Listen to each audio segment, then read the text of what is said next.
इस video lecture में chapter number 3 current electricity में जितने भी रिलेशन है मीन्स फार्मूले बनते हैं उनके बारे में डिस्कस करेंगे। फर्स्ट वन है चार्ज कैरियर इन सॉलिड, जैसे कंडक्टर हो गया, इसमें चार्ज कैरियर फ्री इलेक्ट्रॉन्स होते हैं। इंसुलेटर में no current carrier and semiconductor में free electrons and holes are the current carrier. Next है इलेक्ट्रिक करंट। इलेक्ट्रिक करंट होता है total charge flowing per unit time taken, मतलब अगर आप करंट आई लेते हो, चार्ज क्यों लेते हो, टाइम टी, तो current that is I is equal to Q upon T बन जाएगा। इफ एन जो है नंबर ऑफ इलेक्ट्रॉन्स है इन ए कंडक्टर और चार्ज और 1 इलेक्ट्रॉन हो, तो according to quantization of charge उस कंडक्टर में जो चार्ज बनेगा that is equal to N E, मतलब जो चार्ज होगा that is equal to number of electrons multiply charge on 1 electron. इस तरह से चार्ज होगा कंडक्टर के ऊपर, उसको हम निकाल सकते हैं। तो ये इक्वेशन बन जाएगी I is equal to Q की जगह हम एन ई भर देंगे तो I is equal to N E upon T. Force experience by the free electrons in the conductor placed in the electric field is given by. जब ये conductor है इसको हमने इलेक्ट्रिक फील्ड के रीजन में प्लेस कर दिया, मतलब इलेक्ट्रिक फील्ड यहाँ पॉजिटिव टू नेगेटिव टर्मिनल है इसकी डायरेक्शन, तो क्या होगा, जो चार्ज होगा जैसे ये इलेक्ट्रॉन है, जब इस कंडक्टर में से करंट आई फ्लो करेगा वो पॉजिटिव टू नेगेटिव, और इलेक्ट्रॉन जो है इसके अपवर्ड फ्लो करते हैं इलेक्ट्रिक फील्ड के। तो जब इलेक्ट्रॉन जो है वो एक्सपीरियंस करेगा एक फोर्स, और वो फोर्स किसके हो जाएगी माइनस ई मल्टीप्लाई ई वेक्टर, मतलब ई के charge on electron and E vector is the electric field. अब जब वो इलेक्ट्रॉन्स ड्रिफ्ट करेंगे towards the positive terminal of the battery, तो उसमें जो एक्सेलरेशन प्रोड्यूस होगा, तो acceleration produce in the electron is given bye, क्योंकि एक्सेलरेशन होता है हमारे पास फोर्स अपॉन मास, तो यहाँ पे फोर्स आ जाएगी minus E E vector over मास जो हो जाएगा, मान लो वो हमारे पास एम है। इलेक्ट्रॉन जो है वो positive terminal of the battery की तरफ ड्रिफ्ट करेंगे, और जिस वेलोसिटी के साथ ड्रिफ्ट करेंगे that is known as the drift velocity, और इसके लिए सिंबल होता है वी डी वेक्टर के साथ हम इसको लिखते हैं। ड्रिफ्ट वेलोसिटी के लिए रिलेशन होगा V D vector is equal to minus E E vector over M tau, और टॉक जो होगा दिस इज रिलैक्सेशन टाइम, और इसका मैग्नीट्यूड ले लें तो बन जाएगा V D is equal to E E tau over M. Next है relation between the drift velocity and electric current. Drift velocity और इलेक्ट्रिक करंट के बीच में जो रिलेशन आएगा आई इज इक्वल टू, जो करंट होगा I is equal to N E A V D, जहाँ पे एन होगा number of free electrons per unit volume, area of cross section A आ जाएगा, इलेक्ट्रॉन के ऊपर चार्ज 1.6 × 10⁻⁻19 कूलम, इसको हम ई के साथ लिखेंगे। वी डी हो जाएगा ड्रिफ्ट वेलोसिटी, आई करंट हो जाएगा, तो यहाँ पे this implies I directly proportional to V T, मतलब जो ड्रिफ्ट वेलोसिटी के ऊपर डिपेंड करता है करंट डायरेक्टली लिंक करता है, तो जितने इलेक्ट्रॉन इस तरफ ड्रिफ्ट करेंगे उतना ही करंट सर्किट में बनेगा। सिंस जो ड्रिफ्ट वेलोसिटी होती है V D is equal to E E tau over M, अब वी टी की वैल्यू अगर हम यहाँ पे यूज़ करते हैं यहाँ पे, तो हमारे पास बन जाएगा I is equal to N E A V D की जगह हम भर देंगे E E tau over M, this is equal to N E multiply E square A E tau over M, तो ये रिलेशन बन जाएगा जब हम ड्रिफ्ट वेलोसिटी की वैल्यू को भरेंगे।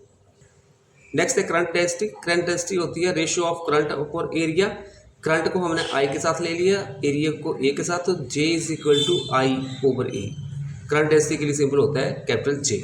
Current density in terms of drift velocity, drift velocity के इन टर्म करंट डेंसिटी क्या बन जाएगी, अब यहाँ पे हम आई की जगह भर देंगे N E A V D होता है, तो ए के साथ ये कैंसिल हो जाएगा, J is equal to N E V D बन जाएगा, क्योंकि यहाँ पे J is equal to I current होता है N E A V D over A बनेगा, ए के साथ ए कैंसिल, तो J is equal to N E V D बन जाएगा।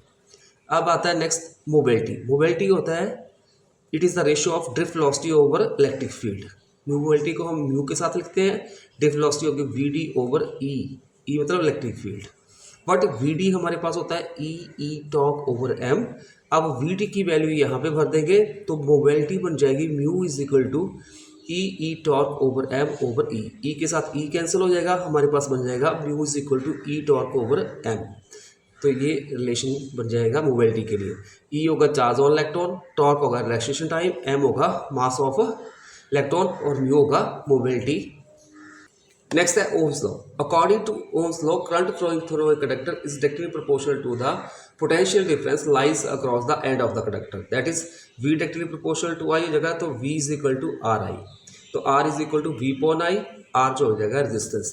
सर्किट डायग्राम, बैटरी लगा दी, एक एमीटर लगा दिया, बैटरी के पॉजिटिव के साथ एमीटर का पॉजिटिव लगाएंगे, फिर यहाँ पे कंडक्टर लगा दिया, अब इसके पैरेलल में वोल्ट मीटर लगा देंगे, बैटरी के पॉजिटिव के साथ वोल्ट का मीटर का पॉजिटिव और नेगेटिव थ्रू रियोस्टैट की सहायता से कहाँ पे ज्वाइन करती है negative terminal of the battery. इस तरह से ये सर्किट डायग्राम बन जाएगी।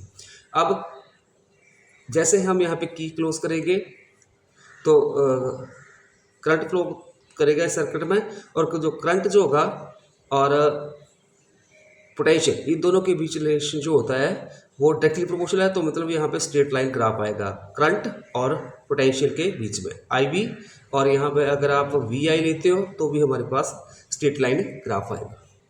नेक्स्ट है इलेक्ट्रिकल रेजिस्टेंस। इलेक्ट्रिकल रेजिस्टेंस क्या होती है? इट इज द अपोजिशन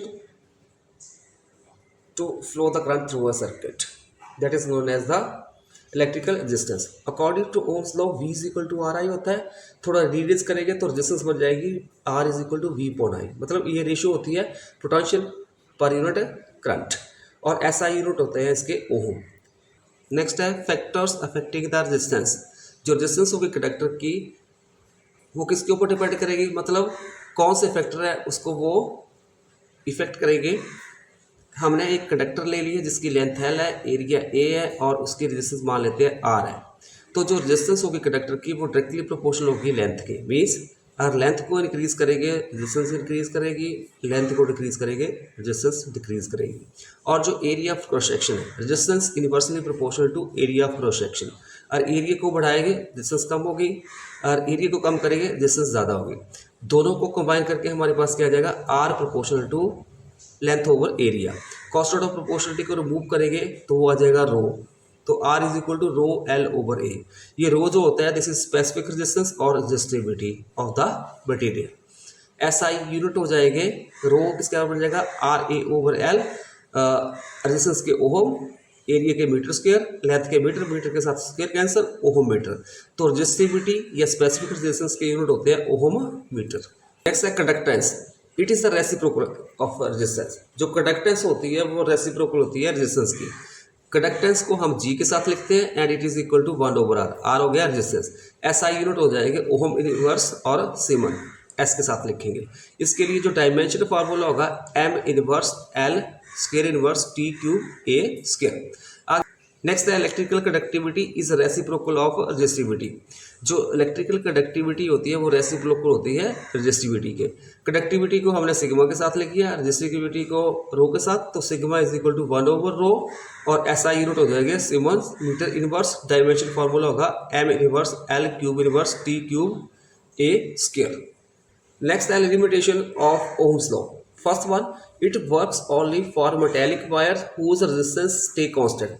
अगर वायर की रेजिस्टेंस कांस्टेंट होगी वहाँ पे ये जो ओम लॉ है वो एप्लीकेबल होगा। Second one, if the temperature changes Ohm's law is not valid. अगर टेम्परेचर चेंज करेगा तो भी ये वैलिड नहीं होगा। ये कब वैलिड होगा, जब टेम्परेचर कांस्टेंट रहेगा। Third one, it does not apply to device like diode, transistor और बल्ब फिलामेंट। जैसे डायोड हो गया, ट्रांजिस्टर हो गया, बल्ब का फिलामेंट, यहाँ पे इसका हम अप्लाई नहीं कर सकते हैं। Fourth one, at very high voltage और strong electric field it fails.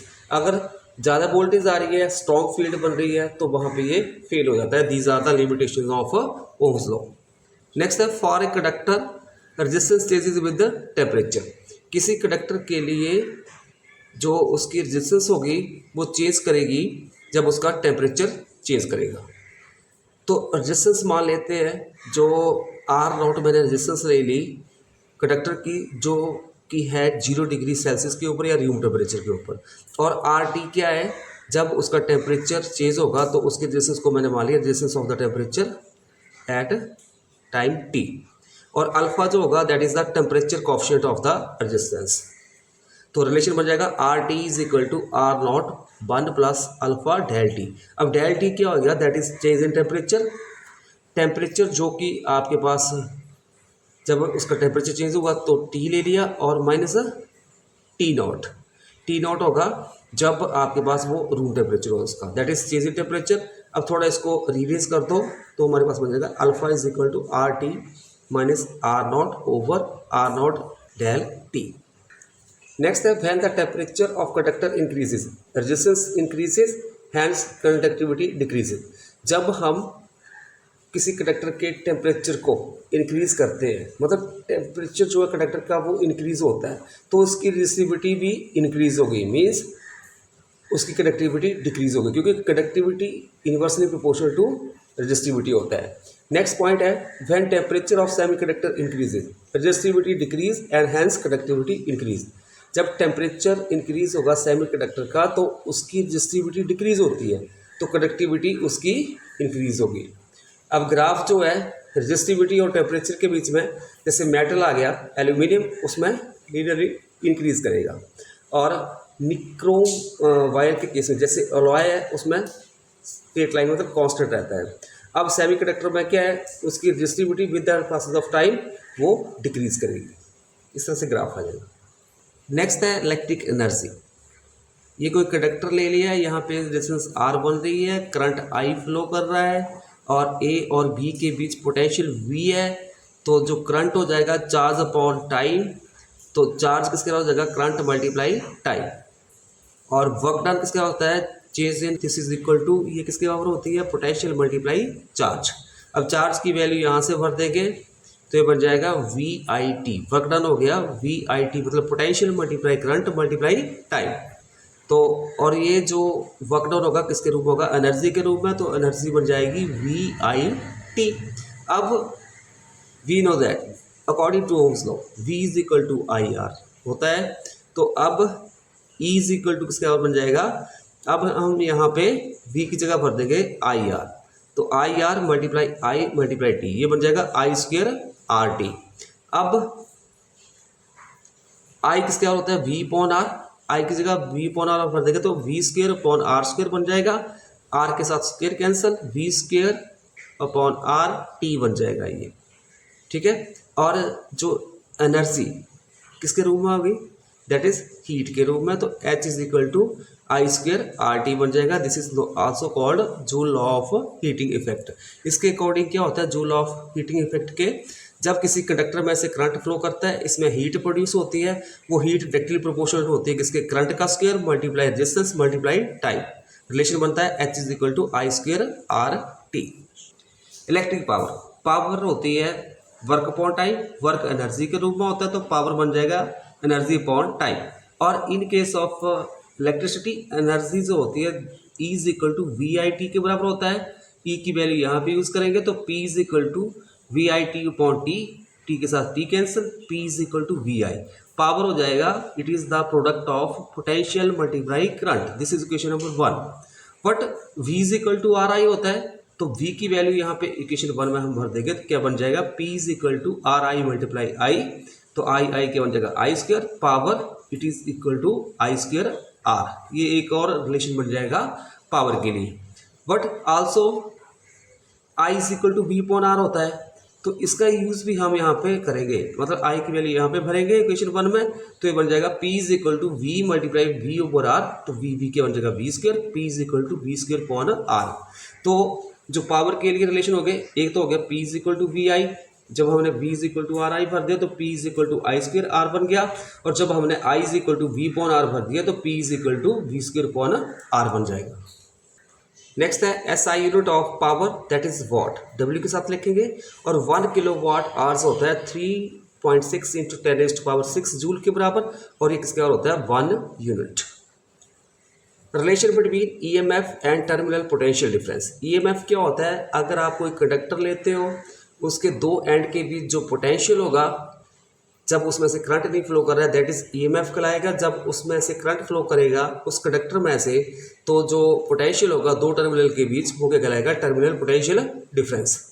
अब ईएमएफ को ई के साथ लिख रहा हूँ मैं, वी को पोटेंशियल, दैट इज वी क्या लिख दिया, टर्मिनल पोटेंशियल डिफरेंस, और आई करंट है, आर जो है इंटरनल रेजिस्टेंस ऑफ सेल हो जाएगा। तो E is equal to B plus I R होता है रिलेशन इसके लिए, और हो जाएगा B is equal to E minus I R. अब जो इंटरनल रेजिस्टेंस होगी सेल की, उसको हम स्मॉल आर के साथ लिखते हैं, उसके रिलेशन होता है R is equal to E upon V minus 1 multiply are.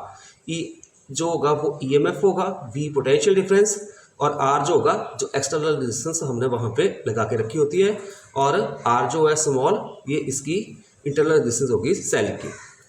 Next है सेल इन सीरीज। अगर हम एन सेल को सीरीज में लगाते हैं, एक सेल ले लिया जिसकी EMF E1 वर्गी, internal resistance R1, दूसरा सेल सीरीज में लगा लिया, मतलब एंड टू एंड लगा दिया, इसकी रेजिस्टेंस R2 होगी इंटरनल, ईएमएफ इसकी E2, इस तरह से सो ऑन।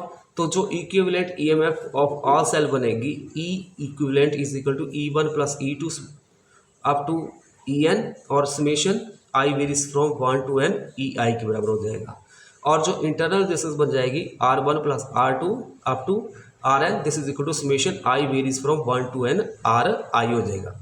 नेक्स्ट है सेल इन पैरेलल। अगर एम सेल जो है उसको मैंने पैरेलल में लगा के रखा है, यहाँ पे देखो E1 ईएमएफ है फर्स्ट सेल की, दूसरे की E2 होगी मान लो, तीसरे की E3, इसकी पहले की रेजिस्टेंस इंटरनल रेजिस्टेंस R1, दूसरे की R2, तीसरे की R3 होगी। इक्विवेलेंट ईएमएफ ऑफ सेल बन जाएगी E equivalent is equal to E1 over R1 plus E2 over R2 so on EM over RM R equivalent, और equivalent resistance 1 over R equivalent is equal to 1 over R1 plus 1 over R2 up to 1 over RM बन जाएगा। Next है Kirchhoff's rule. जो Kirchhoff's का first law है, it is also called junction law और current law. इसके according क्या होता है, जैसे ये जंक्शन हो गया, जंक्शन के ऊपर जितना भी करंट एंटर करेगा वो किसके बराबर होगा, जितना करंट उसमें से लीव करेगा, मतलब जितना करंट आएगा उतना ही लीव करेगा। तो इनका जो सम होगा वो 0 होगा। तो यहाँ पे आ जाएगा, यहाँ पे देख सकते हो आप I1 और I3 करंट एंटर कर रहा है, तो I1 plus I3 equal to बन जाएगा I2 लीव कर रहा है, I4 लीव कर रहा है, I5 लीव कर रहा है, तो I2 plus I4 plus I5। जब आप इसको सेल लेके आ जाओगे तो बन जाएगा I1 plus I3 minus I2 minus I4 minus I5 is equal to 0। तो summation I is equal to 0। ये हो गया हमारे पास किरचॉफ्स फर्स्ट रूल। नेक्स्ट है Kirchhoff second law, it is also called loop law और वोल्टेज लॉ। इसके according क्या होता है, सर्किट में जितनी भी ईएमएफ लगी होगी उनका सम, दैट इज समेशन ई, किसके बराबर हो जाएगा, समेशन आई आर के। मतलब जितने भी रजिस्टर लगे होंगे उसके क्रॉस जो भी पोटेंशियल बनेगा उन सभी का सम। अब इसके लिए साइन कन्वेंशन क्या हो जाएगा, अब ये रजिस्टर लगा है और लूप की डायरेक्शन आप ले रहे हो क्लॉकवाइज, मतलब रजिस्टर ट्रैवल कर रहा है इन दिस डायरेक्शन, करंट भी इस दिस डायरेक्शन है, तो यहाँ पे जो पोटेंशियल बनेगा that is del V is equal to I R, plus I लगेगा। अगर रजिस्टर इस तरफ ट्रैवल कर रहा है, मतलब क्लॉकवाइज आपने लूप की डायरेक्शन ली है, और करंट जो है इसके अपोजिट है, तो यहाँ पे जो पोटेंशियल बनेगा del V is equal to minus I R sign लगेगा। अगर सर्किट में सोर्स ऑफ ईएमएफ लगा है, और जो सोर्स ऑफ ईएमएफ सर्किट पर लगा होगा, अगर आप लूप की डायरेक्शन क्लॉकवाइज ले रहे हो, मतलब जब जहाँ पे आप डायरेक्शन ले रहे हो सामने पॉजिटिव टर्मिनल आ रहा है सेल का, तो वहाँ पे माइनस ई होगा साइन, और अगर सामने नेगेटिव टर्मिनल आ रहा है तो प्लस ई हो जाएगा। नेक्स्ट है व्हीटस्टोन ब्रिज। व्हीटस्टोन ब्रिज जो होता है अरेंजमेंट होता है 4 रजिस्टर का in the form of bridge. इसमें दो जो है वो मैंने पी और क्यू स्टैंडर्ड रजिस्टर ले लिए, और तीसरे वाला जो है एक वेरिएबल, चौथे वाला अननोन ले लिए एस। तो जब आप यहाँ पे रेजिस्टेंस अननोन रेजिस्टेंस को निकालोगे तो इसके लिए हमारे पास फार्मूला जाएगा P over Q is equal to R over S। तो S is equal to R Q upon P बन जाएगा। इस तरह से आप अननोन रेजिस्टेंस निकाल सकते हो with the help of Wheatstone bridge. Next है metre bridge. It is an practical application of Wheatstone bridge. ये भी व्हीटस्टोन ब्रिज प्रिंसिपल के ऊपर काम करता है। P over Q is equal to R over X होगा। इसमें ये ऑपरेटस है, यहाँ पे 1 मीटर वायर जो है वो हमने ले ली, यहाँ पे 2 गैप है, यहाँ पे एक रेजिस्टेंस बॉक्स डाल देंगे, उसके रेजिस्टेंस R मान लो, और अननोन रेजिस्टेंस X ले ली, यहाँ पे जॉकी को प्लेस करेंगे तो यहाँ तक आपके पास मान लो ये नल पॉइंट आता है, तो यहाँ तक की जो रेजिस्टेंस बनती है प्रोटेक्टेड प्रोपोर्शनल हो गई लेंथ ऑफ वायर, तो यहाँ पे P मान लो, P प्रोपोर्शनल टू L हो जाएगा, 100 माइनस L Q आ गया। तो इस तरह से आप अब रेशियो निकालोगे P over Q is equal to R over X। तो यहाँ पे P ओवर Q जो है that is L over 100 minus L बन जाएगा। अब यहाँ पे P ओवर Q की जगह हम भर देंगे L ओवर 100 माइनस L, तो R over X is equal to L over 100 minus L बन जाएगा। X is equal to R 100 minus L over L। इस तरह से आप आर्नोल्ड डिस्टेंस निकाल सकते हो।